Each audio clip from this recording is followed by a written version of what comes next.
Good evening, everybody, and welcome to Backfire Simsport TV, and welcome to the V8ESC Backfire podcast. We're now on episode 16. Where has the time gone? I'm Clyde Whiting, and in the booth with me, as usual, are our two double champions, Mr. Johnny Brandon. Good evening. Evening all. And Mr. Tony Kloosterman. Good evening. Good evening, y'all. And on the bells and whistles, without a speaking part, is Mr. Sam Boozin. Good evening, Sam. Make it brief. Yeah, good evening, guys. There you go. That's enough from Sam. So, guys, we've just finished our race at... Where did we race? I can't even remember where we raced. Silverstone. I can't remember where we raced because I hate that place. It's the new configuration of the track. My personal opinion is I prefer the old one. But what did you guys think of the new Silverstone GP layout? Start with Tony. I'm with you, Clyde. I'm not a big fan of the track, and I think one of the reasons that I'm not a big fan is because it seems to be lacking some visual markers for me. Maybe it's my old age and my eyesight, but I have a lot of trouble in the first 3 or 4 corners until I get back on the old part again. And what about you, Johnny? Do you prefer the new one, or are you with us and prefer the old layout, the old Silverstone? I don't know. I think I like them both. Yeah, I'm trying to think about what Tony just said about lack of visual markers, but I'm struggling to picture stuff in my head. Because there's nothing there. I think they've got a bit. I don't really struggle with markers. I'm trying to think of what actually are the first couple of corners, because the biggest problem is when they move to start-finish line. I keep struggling to remember what's turn 1 and what's turn 8. Do you know what I mean? Yeah. But I think it's got a bit of everything. It's got some nice flowing corners. It's got some slow stuff. I mean, that the last double right-hander chicane thing is a bit of a joke, to be fair. But apart from that, I like them.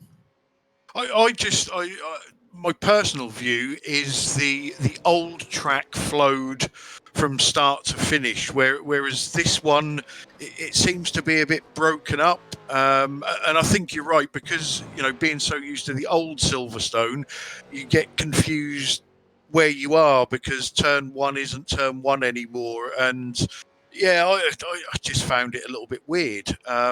Plus, I'm dog slow everywhere, but I was extra slow for some reason at this Silverstone. So I wasn't. I thought you were all right. No, not really, mate. No. I thought my eyes were deceiving me. I saw you leading the race there for a bit, Clyde.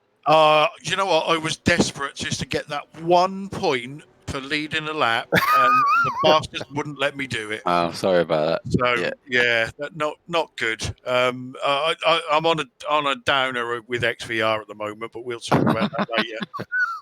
You're not the only one. Don't worry. So race 1, Nicole Foggy wins, Josh Chin second, Richard Alsop third. Good to see them two guys on the grid. Jamie McKnight, top of the NQR pile, Tony. He had a good run in race 1. Yeah, he absolutely did. Very steady. There was an incident there in the first lap that took a couple of people out, so that was unfortunate. But good run by Jamie. And I'd be remiss if I did not mention Ant's start at the start of race 1, which caused a bit of commotion there at the back of the grid. Mr. Woodward needs to remember to put his car in gear. Yeah, been there, done that. I've even started in reverse. Something we don't say very often as well. Johnny Brandon, 10th with 12 incident points. What happened there, Johnny? Yeah, he said it quite a lot this season, to be fair. Wrong place, wrong time. Yeah, well, I got past Foggy, and as last time, he wasn't happy about it, and because he couldn't reach me himself, he decided to fire Marco into me. I must admit I haven't actually had a chance to view the broadcast yet because we was busy yesterday. I don't quite know what happened on that big left-hander. I came round there and there was 4 cars off the track. I got collected by Steve LaValle with a bit of a dodgy rejoin, but we've already spoken, me and Steve, about that. Did something happen up the front then that caused chaos? Yeah, basically. Marco went. He got a good run onto that back straight. Thought he was ahead of Foggy on the outsides and decided to cut to the inside because not only was he going to get past Foggy on that straight, he was going to get me into the next corner as well, I think. Oh, he was going defensive. But he wasn't actually clear of Foggy. And as he moved left, he caught the front of Foggy's car, which put him sideways across the grass onto the exit of the corner, right where I was, straight into the side of me. And give me a meatball. Yeah, he looked a bit of a passenger at that point when he exactly. when he got tapped. It's just my luck this season. It's made a great start, got into the lead, pretty comfortable, and I didn't even see it coming. That was the best thing. It was just a complete surprise and just bosh. And I didn't even spin. I kept going and then went round the next right-hander and suddenly the screen changed. It come up meatball and the car went all funny at the rear about 10 seconds later, which was the strangest thing. But Very strange, yeah. Delayed reaction damage. And sad to see Chris Jackson still suffering with frame rate issues, Tony. Is there any update on that? Has he got anywhere with it? Yeah, he deleted iRacing yesterday, reinstalled it. He's joined some races, non-V8 races yesterday with fairly large grids and hasn't had any problems. So fingers are crossed. Chris was, he wasn't feeling very good on Saturday after that happened because not only take me out, he took, I think it was Steve LaValle at the same time. So it was unfortunate for both of our teams. Yeah, so the advice that I gave him about a week or 10 days ago to reinstall iRacing, he's finally took the plunge, and hopefully we'll see Chris back on the grid. So into race 2, a win for Johnny. You must have been happy with that, Johnny? Yeah. You must have been ecstatic over that first lap. 11th place, the best first lap ever. Yeah. That's awesome. I was in a bit of a bad mood, to be fair, so I was probably taking some risks that I probably shouldn't have done, but they all paid off. No. And things opened up a bit, so yeah, it was good. But as I said in the broadcast, I think I was due a bit of luck, and it actually worked out. So yeah, that was good. And then it was just managing it from there, really. And then Marco let me fight, I think, at the end after. Well, he didn't put up a fight, I think, because of what happened in the first race. So. I was just going to mention Marco. He seems to have come good in this car. I know we've spoken about it before, but he seems to be on pace with all you guys up the front now. Where do you think that's come from, Tony? Is that just practice, or has Marco always had that speed in him, but just hasn't shown it before? I think Marco and Richard Alsop both have had that speed in them. And Marco mentioned to me on Friday after the Road Atlanta race that they've discovered some secret sauce. So he wasn't willing to share it, but maybe in the chat he could share with everyone what they discovered. Yeah, because we don't keep secrets in this league. So no. Come on, Marco, spill the beans. Good run from Steve LaValle, podium. And then Josh Chin again, finished in 4th. Richard Alsop in 5th. And again, Tony, Jamie McKnight, top of the NQR drivers. Yep, did a good job. That's because the rest of them took each other out again, wasn't it? Not in race 2. Sorry, couldn't resist. I had to have that. So we didn't have much drama in race 2 then. I had a bit of drama up the front. Managed to get into the lead. Like I say, I was desperate to hold on just to get that extra point to say I'd led a lap, but no, that wasn't to be. But from that, we speak about driving standards quite a lot. I know I got. I think I had a bit of a door banging session with Jamie Jeffrey in the first race, but looking back on it, I think that was all me. I think I understeered. I had the unfortunate incident with Steve LaValle, and I had an incident with Richard Alsop. And again, I don't know, Richard, if you're watching, I haven't had a chance to review it and see what happened. If it was my fault, I do apologise. But it was one of them, I had to turn. There was a corner and I had to turn, and we came together. But, hopefully it's all good. But like I say, if it was my fault, I do apologise. But from your end of the grid, guys, I know there was a few incidents in the first race, but the actual driving standards weren't bad, were they? For the most part, they weren't too bad. I still like to see people redress positions when they take someone out, but maybe that'll come one day. I'll keep my fingers crossed for it. Yeah, and as I've said to guys when the stewards have been handing out penalties, one of the things the stewards do look at is redress of position, and that can be the difference sometimes between a pit lane start and not a pit lane start. So it is in the rule book, it is expected, and the more people do it, the more people will do it. So. Johnny, you was up the front looking at people in your rearview mirror. Did you see anything naughty going on behind you? No, not really. Just the only thing I did notice was Jamie Jeffries. Is that his name? Jamie Jeffrey, yes. I think looking back at the broadcast, it looked like he had a hard time. But what I would say is, when I did see him yesterday, his connection was shocking. Yeah.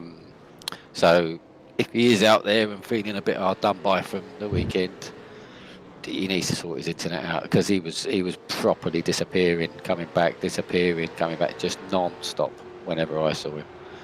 And it looked like he had a lot of contact, which I assume was for the same reason.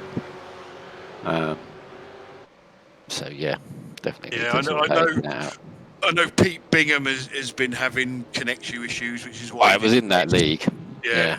He didn't race Saturday. I've tried to watch a few of his races, and he's disappeared for more than he is on the track. And yeah, that is, when you race against somebody that's disappearing and coming back, it is an absolute bloody nightmare. You just can't tell, can you? Especially if there's a big, like in the reverse grid, if there's a big speed difference between some of the fast guys and some of the newer guys that aren't quite used to it. And then you add into that the fact that they're there and then they're not there for a couple of seconds, and then they're there again, and then they're not there for a couple of seconds, which is what was going on with Jamie when I was near him. It's impossible. It's really pot luck. So, hopefully he's not too upset, because he did look like he was getting hit from pillar to post by a good few people on the broadcast. So I just thought I'd mention that. Talk to Jamie a lot. We do the real racing thing together, and he hasn't mentioned anything. He takes everything in good faith, but I'm sure he'll get that sorted out. So let's talk about the standings, shall we?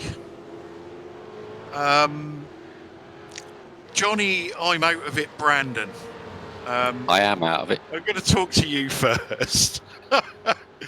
You are 123 points behind Nicole Foggy by my dodgy maths, which is one bad result for Foggy and one good result for you. Are you still out of it? Yeah, because I don't think unless if we're talking about the last triple header, then maybe I've got a chance. But I outscored George by 160 points on Saturday, but he's dropped the round. So I've actually only gained about 20. Yeah, but you're not that far behind, it's George, got to are be you? that last week. Not now. No, I think I'm about 50 points or something, 40 points. Yeah, 27. The nice thing is I've got nothing to lose. So it's just having fun now. So, Yeah. you know, it's been a different perspective this season. You know, there's no pressure and getting stressed out and arguing with Tony, arguing with everybody that gets in my way and blah, blah, blah. Because I've just been having fun and enjoying it. Maybe I haven't done as much practice as I should have done, with a little bit of lost motivation for the championship, but it's been nice at the same time. It's been a different season, and yeah, I'm a lot closer than I thought I was going to be after the first 4 races or whatever it was. But yeah, you can't make that sort of damage up on someone like Nickel. So, you know, from a league point of view, we go to Brands Hatch next, which we'll talk about in a little while, for an endurance race. And we would like to see Johnny Brandon win. We would like to see George McClay finish about 5th and Nicole Foggy have a really bad time and finish outside the top 10. And then we go into the triple header with all of you very, very close on points. And it's just going to be absolutely bloody awesome. But we'll have to wait and see what happens at Brands Hatch first. And Tony, you know, you're used to being up the top and chasing for titles and things like that. You know, luck hasn't gone your way this season. And your 2 teammates are ahead of you in the league. Can you salvage anything in the last 4 races? I don't think so. Yeah, it hasn't been a good year. In fact, it probably hasn't been a good couple of seasons. So I'm not sure why I'm always in the wrong position, but it's part of sim racing, I guess. And, you know, we'll just carry on. Finish out the season, come back next year refreshed and ready to go again. Yeah, I think you need to do more practice. That's what it is. Probably, yeah. So just going on to the club championship, you know, and Steve LaValle is running away with that. He's over 600 points ahead of me, in fact. But Steve, this one's to Johnny. Steve is just having a fantastic season, isn't he? Yeah, 100%. And it goes with all cars that we do, because we're not just doing the V8s, we do the TCR, and there's, you know, Rich, Foggy, and Mike. They're all in the GT3s tonight in the World GT. You know, we're all spread around different cars, but yeah, everyone's doing really well. But Steve's really stepped it up the last few weeks. Been flying and everything. Yeah, he certainly has. And what's happened to Greg, Tony? We've not seen him for a little while. I was going to ask that. Yeah. Greg's lost a little bit of motivation right now, so we'll have to see if he regains it and if he's going to come back or not. Okay, I'll send him a fart in a bottle. That'll give him some motivation.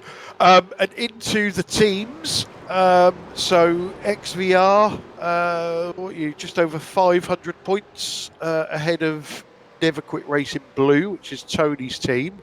But 500 points sounds a lot, but it isn't in the team championship with 2 drivers scoring.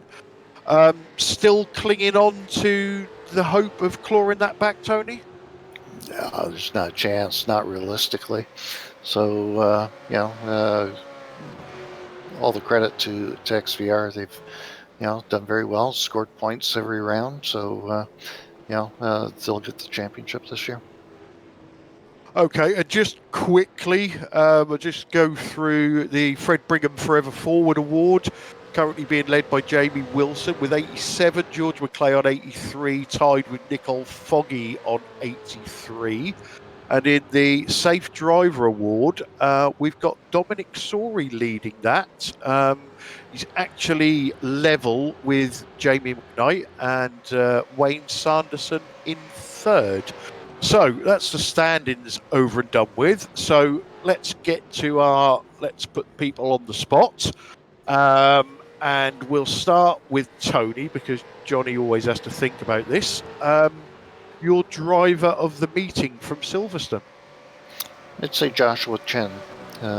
second and fourth place, two very good results, and not by accident either. So he deserved to be up there. And Johnny, you've got 30 seconds to think. Yeah, it's not long enough. Yes, I'm going to start asking you on a Tuesday, ready for the next Monday. Yeah, that'd probably be best. Come on the spot. I want to say Marco, just for his upgraded pace, but then I don't want to say Marco because he destroyed me in race 1. But I'll go with Richard Alsop because he's also got a load of pace from nowhere and was very quick at Silverstone. I think everyone was really quick at Silverstone. I wasn't. Including you, Clyde. You were. I wasn't. I thought the gap between the front and the back was a lot closer around Silverstone. It was. It seemed it to me anyway. I know I had a good first lap. I don't mean that to sound as it did, but it seemed like there was a lot of battles going on and a lot of people had very similar pace. But those what are they called? Racetech Esports or something? Not Racetech. Racecraft Esports. They've definitely stepped it up. So yeah, looking forward to the next couple of races because that pace isn't going to go anywhere. I think it's just going to get stronger. So it's going to be interesting.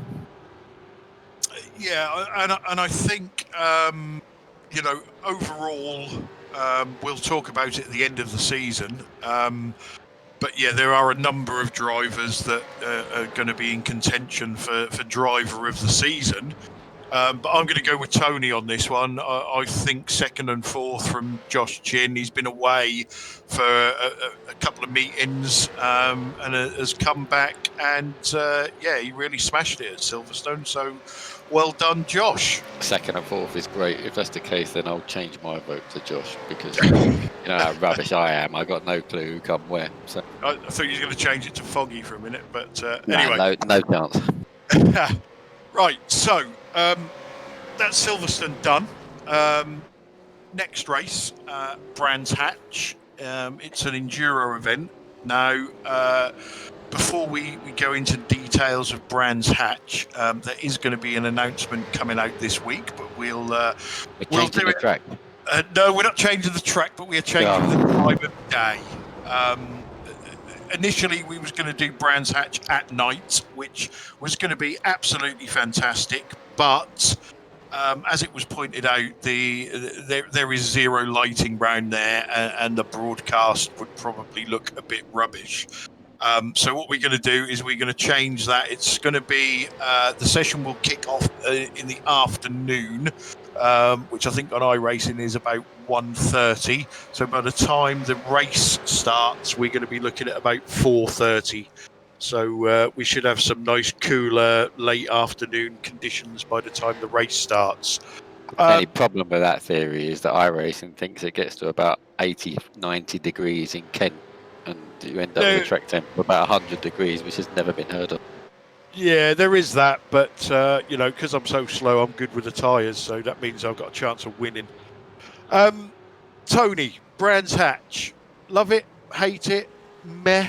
What do you think? I quite enjoy Brands Hatch. We've raced there a number of times in the past, both official and in the league, and I've really enjoyed the track. So, and I probably enjoy it a little bit better because I know Johnny doesn't like it. No, I was going to say that. I wondered least whether favourite track out of all of them. Is it really? And it's the one I've got the most real life experience at. And I don't know whether I just instinctively do something wrong, but I'm just rubbish around Brands Hatch. I don't know why. Oh, so you don't know. I was going to say, is it the flow of the track or? No. I like the track. I like all tracks. I've always said that, and I'm not going to change that now. But again, it's like Bathurst, but I haven't driven Bathurst in real life. But Brands, I just don't seem to have pace.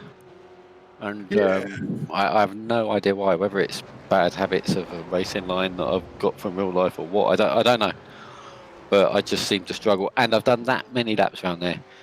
I just find it boring, which is probably why I'm still making whatever issue I've got. I just repeat it because my brain doesn't really switch on. I do the same old things over and over. so it's not going to change. But yeah, not a fan of brands. And my fuel use, I'm not a fan of endurance either. So this is going to be a good week. I wouldn't get your hopes up too much about the final week being close, guide. That's all. Well, I love Brands Hatch. Apart from turn 1, I hate that turn. It is absolutely awful. It's one that I've never ever been able to get right. But the rest of the track, I think, is absolutely fantastic. The rest of the track has got a bit of everything involved in it. And I don't think we've ever done an endurance round at Brands Hatch. So I'm sort of secretly looking forward to this one and hoping that my lack of pace gets masked with my ability to stay on the track and others' ability to fall off, because it is one of those tracks that, you know, once you go off, there's normally a fence somewhere to be found and a bit of damage. I assume have you been round turn 1 in real life with Jamie? Yes. It's like a roller coaster, isn't it, through there? It It's is. great in real life, and the compression at the bottom, and Yep. you know, Bottom it's end of the car. much better in real life than it is in the sim. I agree with you. It's so tricky in the sim. Tony, we know obviously your love of Spa and places like that. Where does Brands Hatch rank for you in your favourite tracks? Well, I'm gonna say it's probably in the top 5 or 6, I guess. I like a It's lot rising of in shorter. that list rapidly, with my opinions. I like the shorter, compact tracks, anyways. Places like Goulton Park and Brands. So it kind of fits into my wheelhouse, I think. Yeah, it is a lovely track to go and watch as well. I know Bill came over a couple of years ago now. Came over for my daughter's wedding, and we did a bit of a surprise meet-up with Dave Jansen and Jean-Philippe Bousselon, and Ben and John Manley came over from Cyprus, and we all the guys surprised Bill. And then just to top it off, we had a Spitfire flying over from nearby, and yeah, Bill just turned to goo. So yeah, that is a really, really nice place to go and view real racing, but sim racing, yeah, not so sure. But yeah, that's Brands Hatch. That's coming up in 2 weeks' time, endurance race. So let's see how many we can get on the grid for that. So I'd expect a big grid because it is very popular in the sim world. I have to say that. Everyone it is. Yeah, and it's one of them tracks that everybody owns, isn't it? So yeah, that should be good. So now we talk about iRacing news, and that's all gone a bit. Unless you two are going to tell me something different, there hasn't been anything sort of leaked or spoken about. Normally this stage in the season we're talking about new cars coming out and tracks that are coming to the service, but Tony, have you heard anything? The only thing I've heard is the another oval track, North Wilkesboro, which Dale Earnhardt Jr. Convinced iRacing to scan, and they just did that a few months ago, actually, and the track apparently is ready to go because they're going to use it on TV this coming Saturday. So that may be in that patch tomorrow, or they may have given all the drivers access to the Alpha iRacing to do the race this coming weekend. But that's the only thing I've heard that's coming so far. We've had a patch every week, so I would imagine that the next week 13, we're not going to get a hell of a lot. Yeah, I don't know what's going on this season. Like you say, there seems to be a patch every week, and then a patch to fix the patch that they've done. Johnny, so busy running around in circles trying to please all the manufacturers, the real life manufacturers and drivers, aren't they? And then upsetting half of them, and then correcting it and upsetting the other half, and then correcting it and upsetting the other half. Yeah, I think development slowed right down. I think all the updates have been at the request of either NASCAR, IndyCar, or the E-Series, Supercars E-Series, where the Ford got a great big sticker on the dash. Yeah, that was well worth it. Yeah, so not much in the way of iRacing news going on at the moment. So, league news. So, where do we start with this? So, the more observant among you will notice that this broadcast is brought to you by Backfire Simsport TV rather than EC Racing TV. So we've sort of myself and Sam and Bill and Pete have created this little thing. We all enjoy the broadcasting side of it, so we're starting out and seeing what we can do.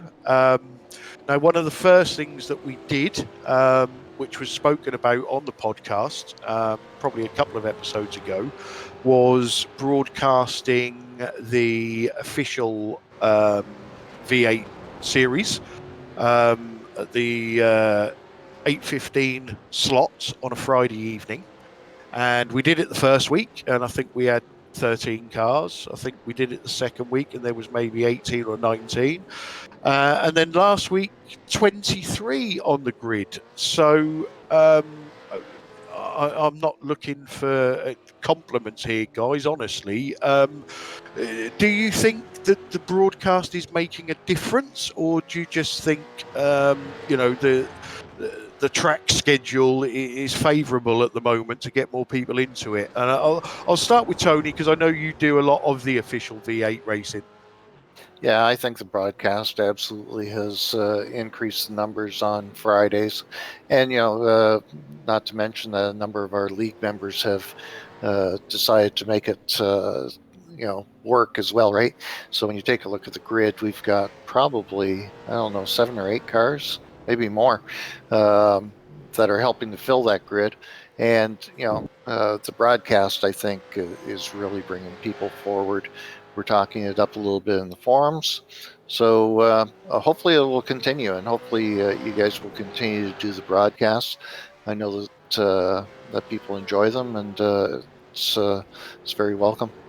Well, I think I can speak for all of us. We're enjoying doing them, and we're getting some new names in there every week, and we keep plugging the league on the broadcast. So hopefully next season, some of these new faces that we've seen in the official races will come and join the league. Johnny, you don't do a lot of official racing in the V8. Your teammate Foggy does. Have you managed to catch any of the races?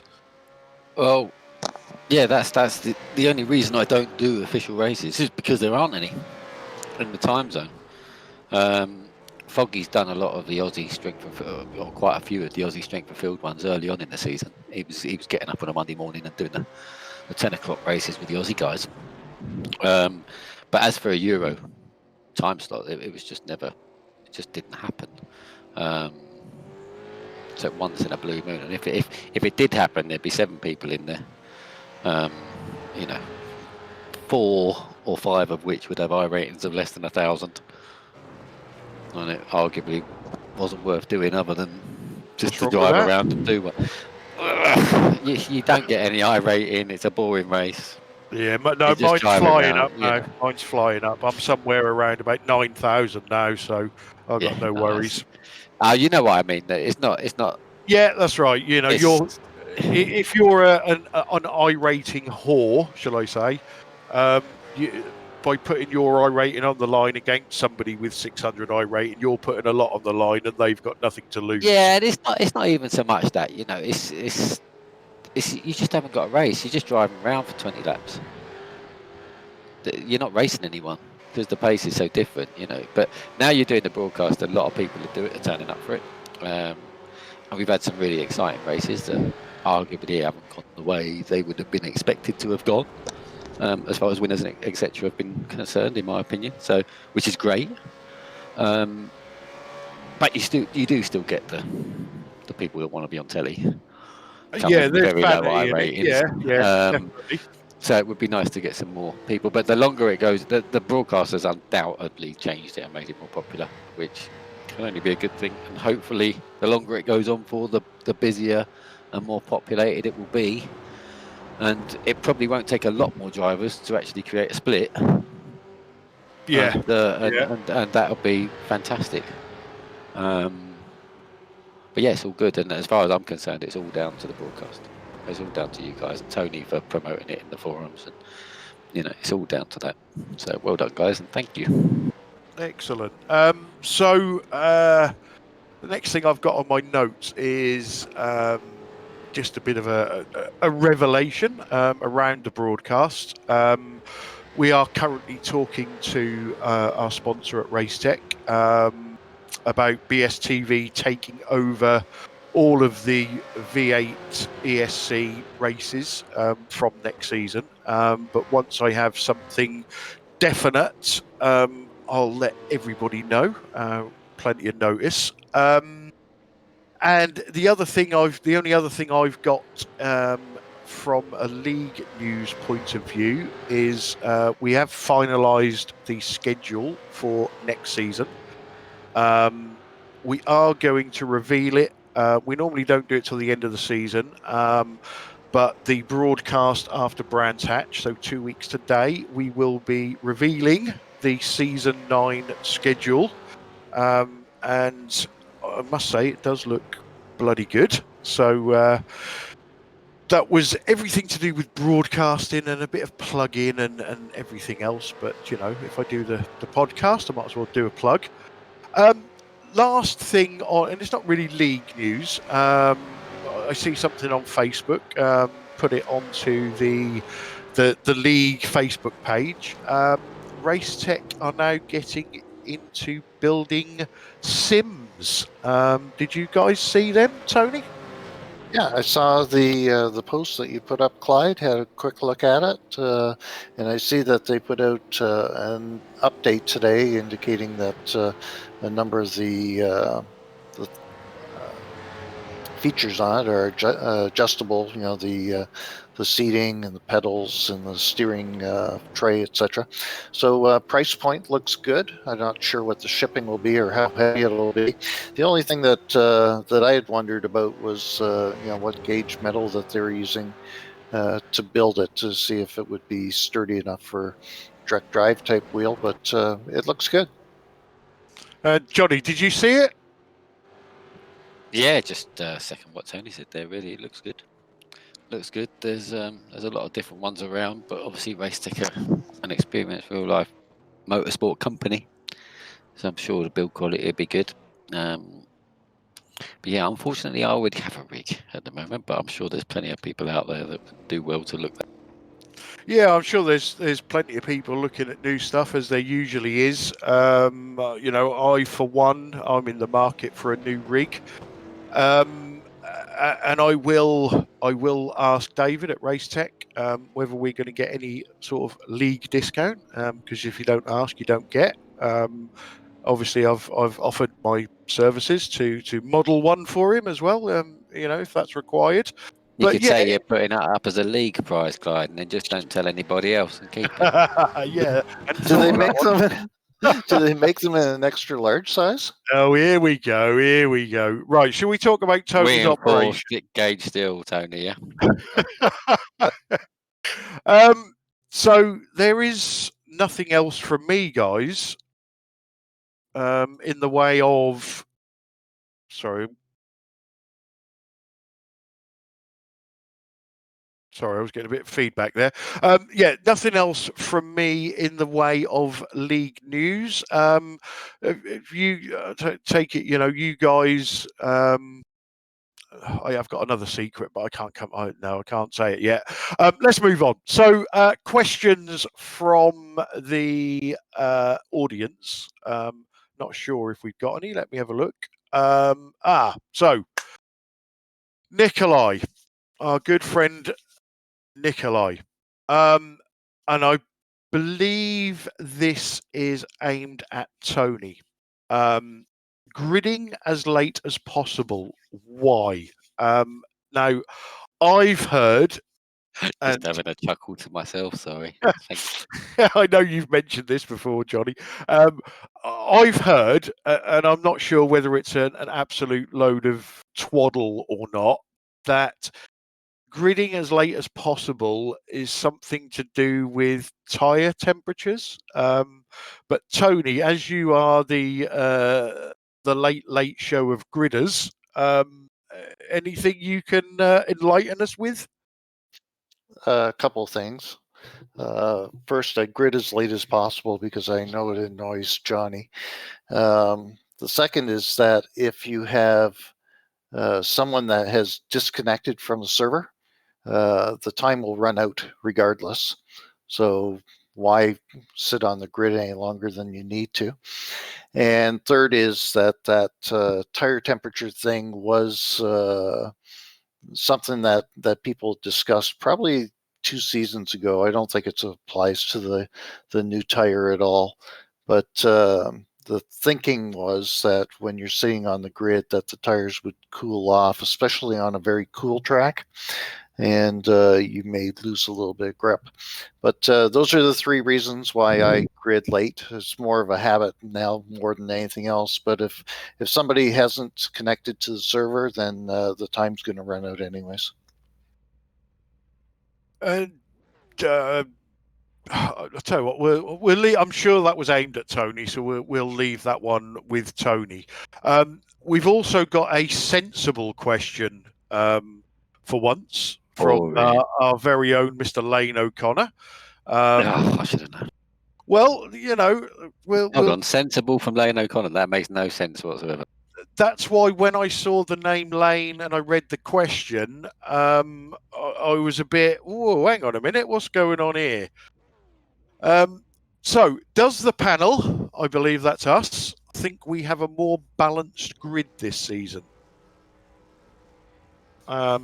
Johnny, let's start with you. What do you think from the from the aliens at the front to the tortoises at the back?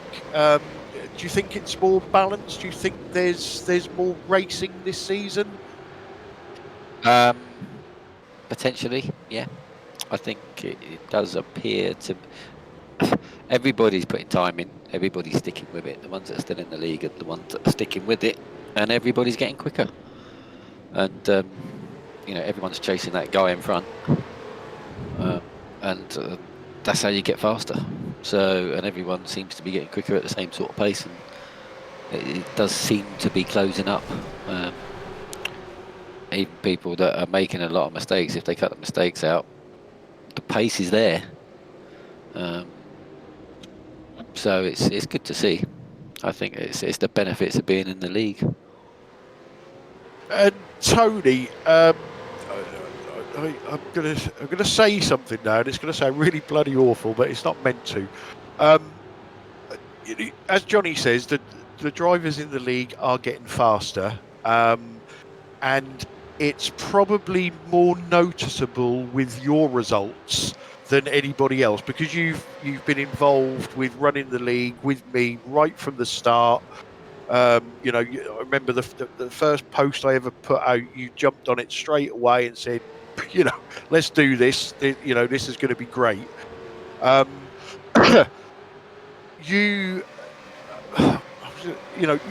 of your results now,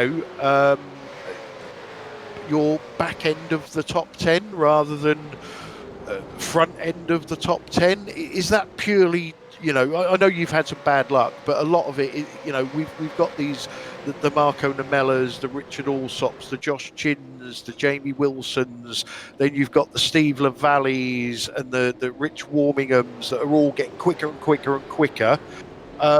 Is that testament to the league, or from a personal point of view, are you looking at that and thinking, Jesus Christ, what have I got to do to get back to where I was? Good question, Clyde, and I don't take any offense to it at all. I think it's a combination of a bunch of things. Competition in the league has improved dramatically over the 6-7 seasons that we've been doing this. So, where there was a big gap at the beginning. That gap is closed up, and certainly with the XVR team and Marco and Richard, when Jamie's there, everybody's getting quicker. I see the grids tightening up a little bit, especially in the mid pack. I really see that. So good stuff happening there. I just got my papers for my old age pension, so that may have something to do with it as well. So who knows? Maybe I'm just getting old and slow. Well, that's a bit of a setback to all of us guys that are behind you that are not pensioners. So we're actually chasing a pensioner and not doing a very good job of it. So take that as a compliment. From me, I don't think I'm feeling very well, but can I just say I don't think Tony's struggling for pace at all. I think he's got involved in a few things he shouldn't be getting involved in, and had some incidents, and he's been very unlucky as well. I don't think pace or his age has got anything to do with it. I think he's Or his just eyesight. right up the front. I think he's proved that in the last couple of races. But the league is closing up. Yeah, I think it was a little bit harsh on Tony, but yeah, I'm gonna go and slap myself in the face and just find out what's wrong with me. And just to finish the panel question off from me, I'm one of the slower drivers in the league, but what I always find amazing with whoever we have racing with us in the league, it doesn't really matter where you are on the grid. There is always somebody around your pace, and in seasons gone by, I could always, there would be races where I would just run around on my own for the whole race, because I was faster than the guys behind me and slower than the guys in front of me. But this season especially, I seem to be in combat with somebody most of the time. So, I think, the standard and the speed of everybody in the league is just improving season on season. I think the car helps as well. I think the nature of the tyres. I think the car's easier to drive at the moment. Whatever they've done to it in this newest form, I think the car's easier to drive because it has a lot of grip initially, and because of the nature of the tyres, I think that naturally levels things out. What's the best example of that? If the front guys really push hard and get the super duper lap time, we lose a lot of time on the following laps. And we're naturally doing that at the start of a race. If I backed off a second on that first lap, I would probably gain half a second on the subsequent laps after that. So therefore the guys that aren't quite as fast initially are actually getting much better tyre life because of the current tyre model. So their cars are actually quicker than ours for the second half of the stint, if that makes much sense. Yeah, I agree with you 100% there, John. So that naturally is balancing the field out. So if you're a second off my pace, for example, second and a half off my pace, you're probably, and it's probably what Steve Lavallee is capitalising on. He can keep those times going pretty much all the way through the stint, whereas I can't, because I'm killing it at the start, and then I'm levelling back out to what his pace is because my tyres are half a second to 3/4 of a second slower than his, but I'm half a second to 3/4 of a second quicker, so I'm matching his times. Do you know what I mean? The current tyre model is levelling it out as well. Yeah, I do know what you're saying.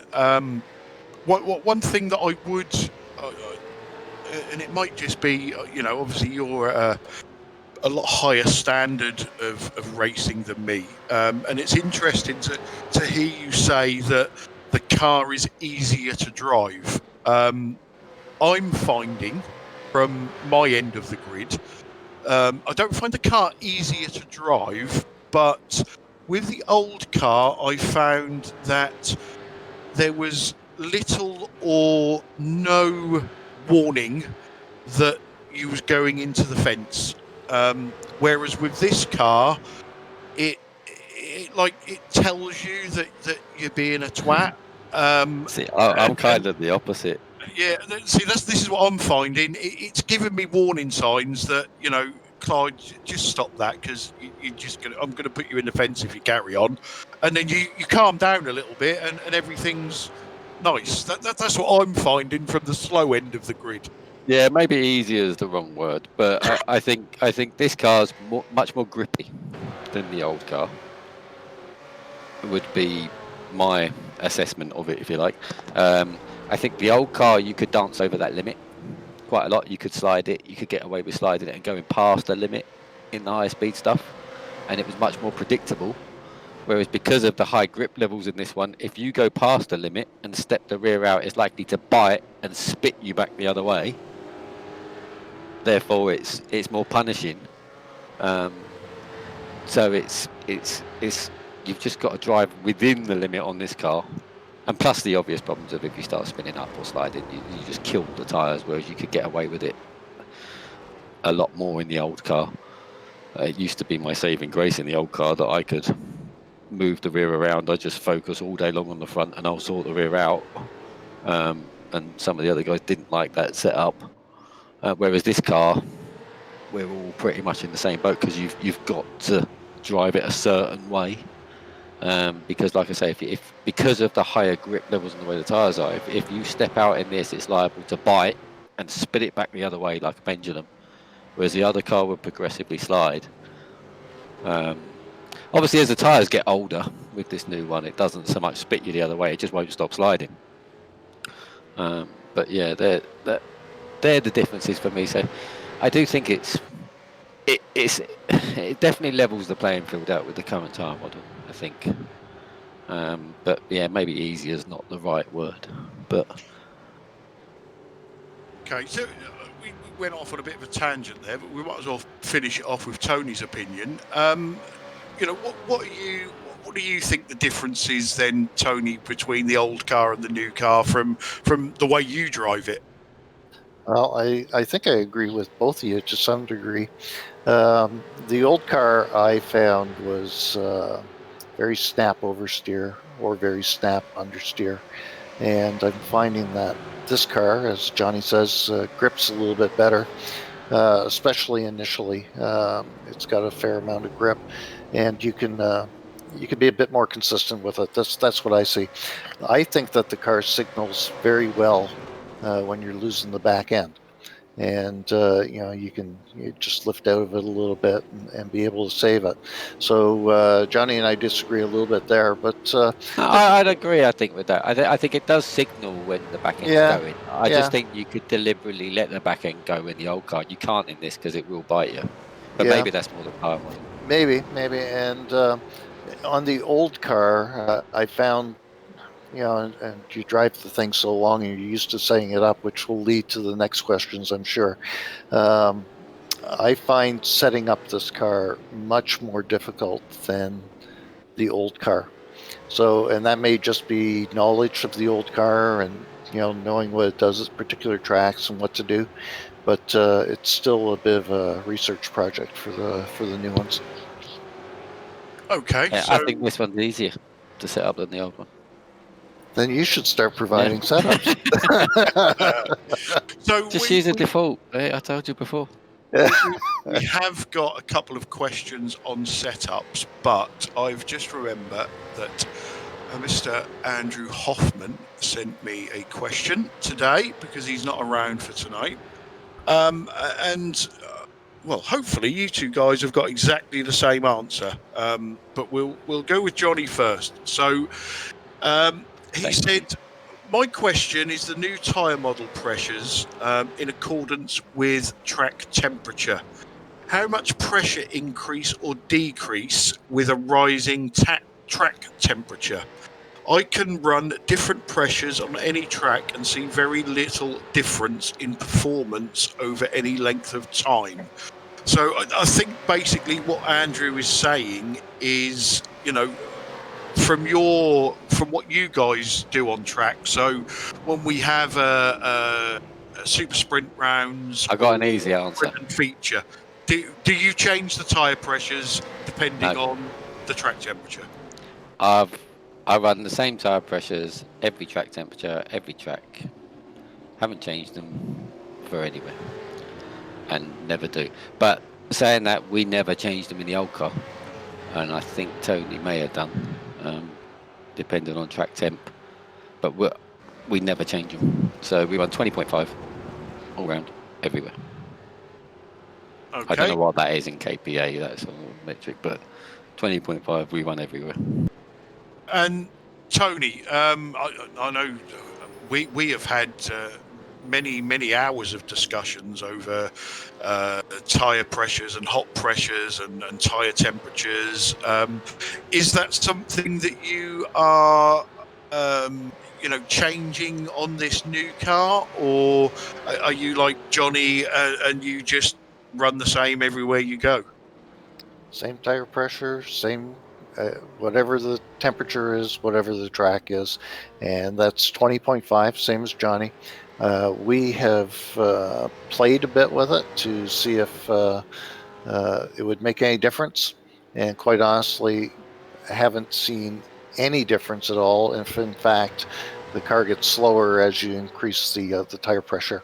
And as a side note, a bunch of the other setups that I've been able to see all are at the same tire pressure. I think it's one of the things that iRacing could do to actually put a little bit of variation into this car is to reduce the tire pressures down to 16 pounds, the minimums, and then we would actually have a window to play with. But anything over 20.5 makes no difference whatsoever. Okay. Didn't they, when it first came out, I think it was lower, and that was one of the things that was creating that grip roll, wasn't it? Yeah, I think you're right there, Johnny, and you're also right that's on. why they got rid of it. Yeah. Yeah, and the old car tire pressures did make a difference based on track temperature. So, from my own personal experience, and it's more of it's probably just in my head than anything else. But with tyre pressures for me, I do exactly the same as you guys. I start at the lowest, and then from real racing experience, I go out and do 10 laps, and then basically I just up individual tyres just to equalise the hot pressures. Yeah. And that's basically all I do, and it's usually half a psi or 1 psi on a couple of tyres. No, but in my head it makes a difference. You're slowing yourself down though. Yeah, I like slow. It doesn't. You can't think about it. I mean, I know it's a sim. It's not a game. Blah blah blah blah blah. But a lot of real life relevance isn't there really. Arguably, logic's not even there sometimes in the setup. I think Tony will agree with that. It's it's just something works, and a lot of the time there's no explanation for it. So I see somebody saying, "Oh, can you do a V8 setup guide so we know what to do?" Yeah, we'll get to that one. There is nothing to do because there's no set way of doing it. It is. I sit here and say we use the same setup or very similar setup every race. We do for that very reason. Is because it works and it just needs fine tuning for each individual track. Because if you start, it's so involved, and once you open that can of worms, it turns into a very deep can. You know, it's a nightmare trying to do setups on iRacing. But in this car, keep your tyre pressures at minimum all round. I think is the one golden rule that we can all agree with, or at least anyway. Otherwise, you're hurting yourself. You're hurting yourself if you run differently. Yeah. Yeah. And Jamie was asking about what's our finishing pressures and are they equal all around? They're never equal all around. Usually one side is higher than the other by 1 or 1.5 psi. Some tracks a little bit higher than that, like Lion Rock, which is essentially an oval. And tire temps as well. There can be some huge variations. And like you, Clyde, I tried playing with the tire pressures to try and either even out the pressures or even out the tire temps a little bit, and I'm not finding any difference whatsoever.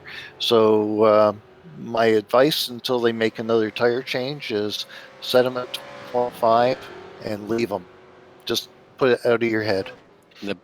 Well, you say, yeah, 100% agree. But the biggest bit of advice I could give to new people, I see Jamie was asking about the final pressures and finishing temps. The biggest influence on that is the way you drive. So if you're spinning those wheels up or locking the front wheels up or the brakes up, it has a huge effect on your tyre wear and your tyre temperature rates. More than any setup change, more than any pressure change, it will destroy your pace.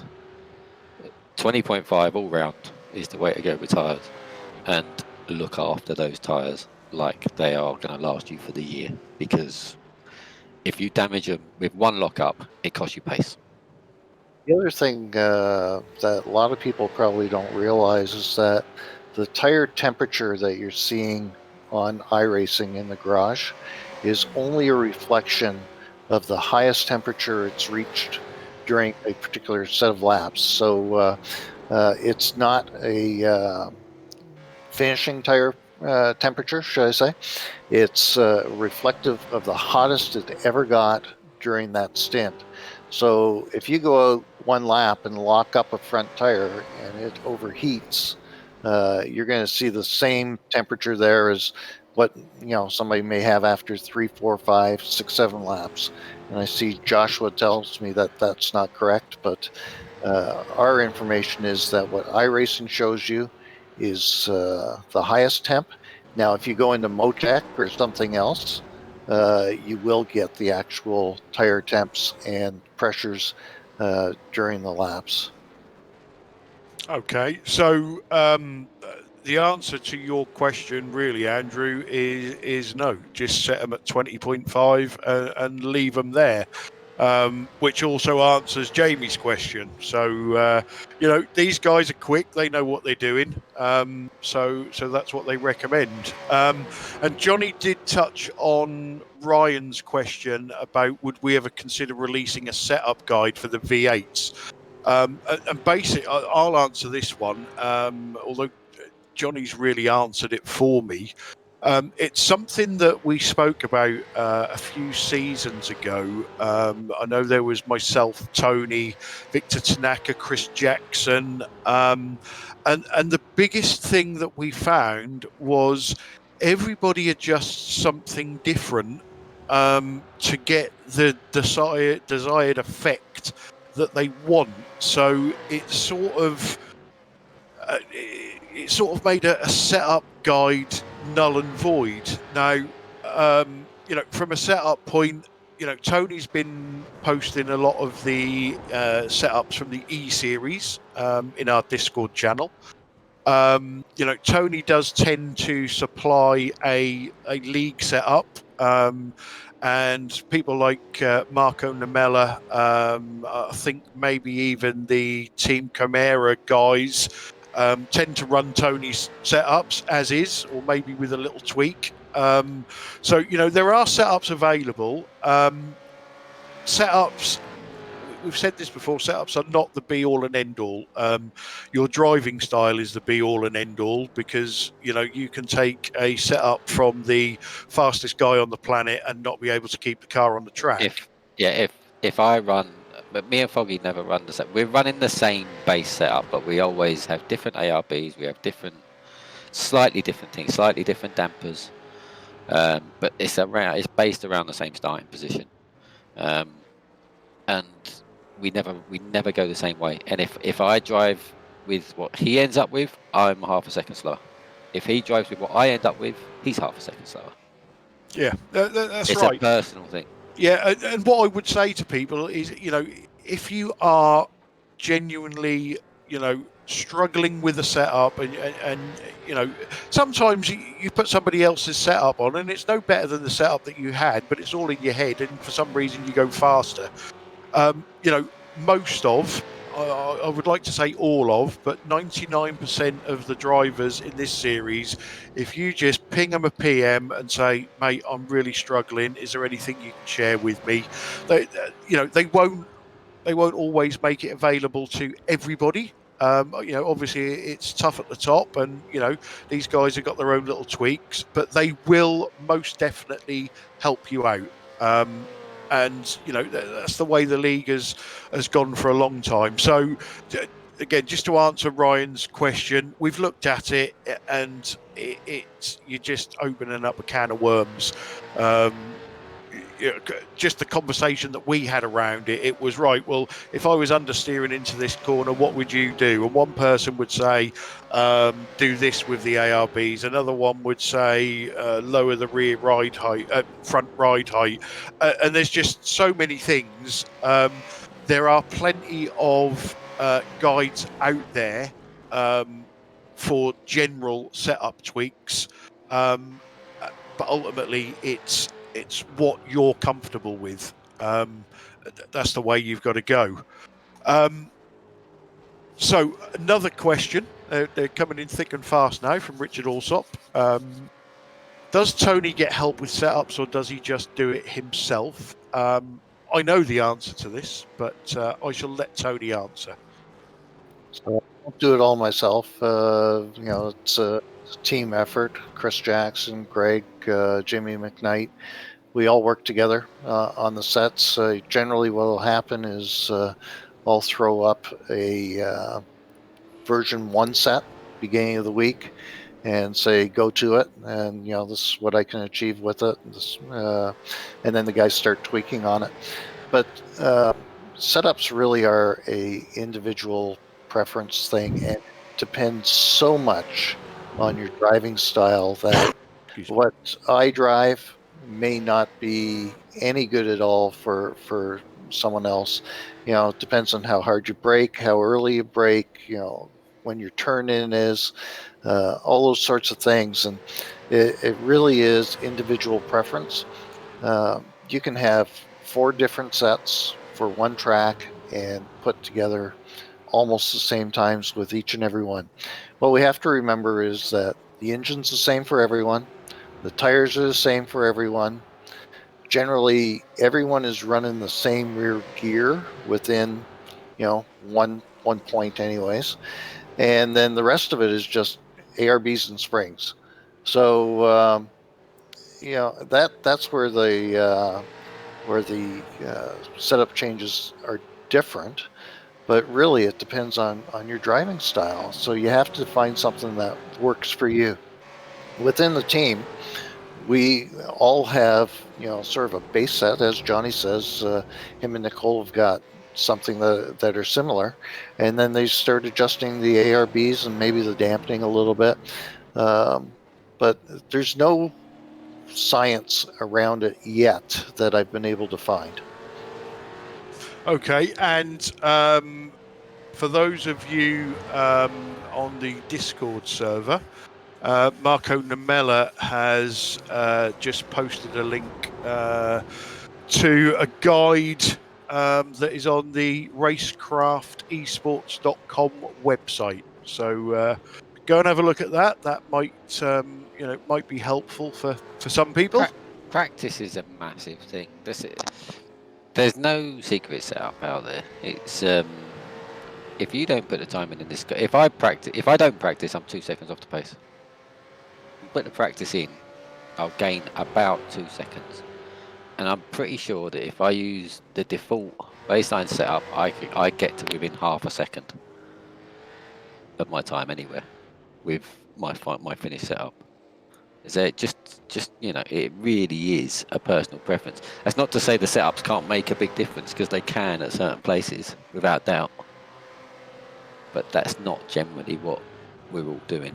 It's like we honestly are using a very similar setup everywhere.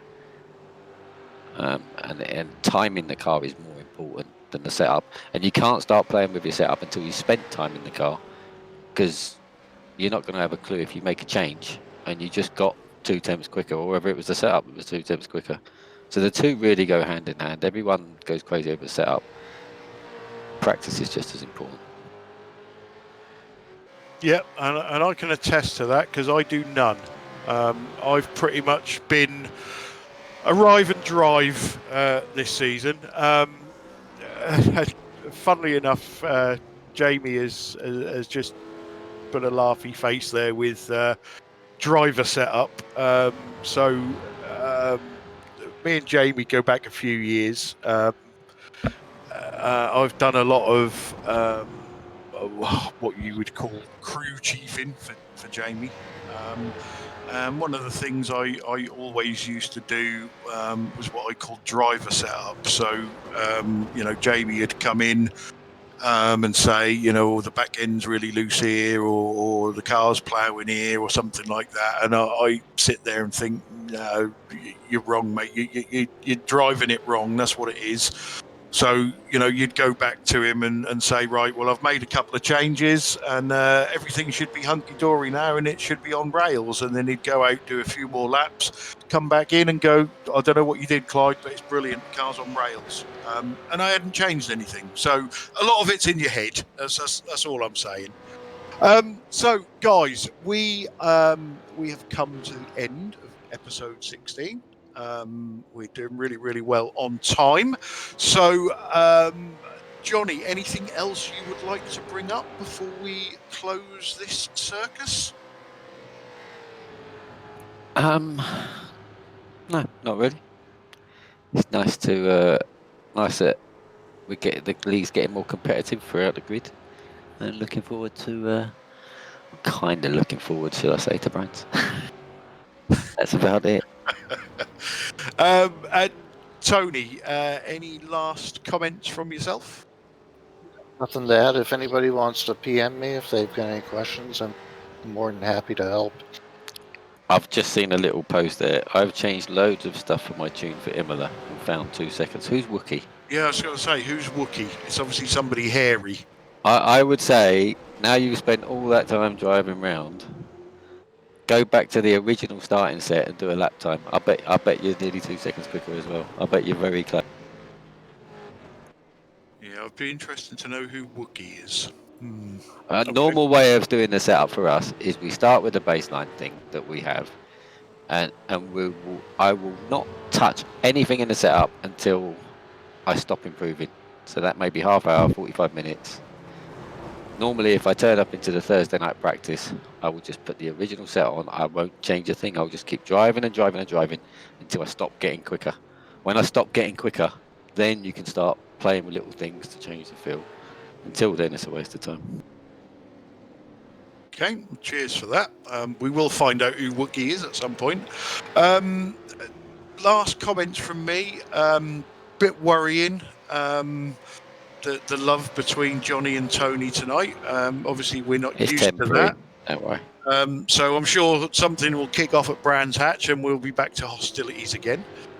Talk about Philip Allen. Sam, any last comments from you? Obviously not. Just sleep. Okay, guys. Well, Johnny, Tony, thanks for joining me again. Look forward to the next podcast in 2 weeks' time. Sam, thanks for everything that you do in the background. Thanks to everybody that's watching. We've got 13 viewers at the moment, so we're almost up there with the BBC. Thanks to everybody that's watching this on repeat. So, yeah, we'll be back racing Brands Hatch in 12 days' time with an endurance race. We will be back as a broadcast on Friday night for the official iRacing series. So if you haven't had a go in that, you've got no excuse. We get you on the telly. So let's see some more league members in. See if we can take a V8ESC takeover of the official slot. And if you do come in, make sure that you're encouraging all the new faces that you see in there so we can get them joined up to the league. So that was a bit of a long ending speech. I'm going to say good night and thanks for watching. Good night, guys. Hey, everyone. Good night.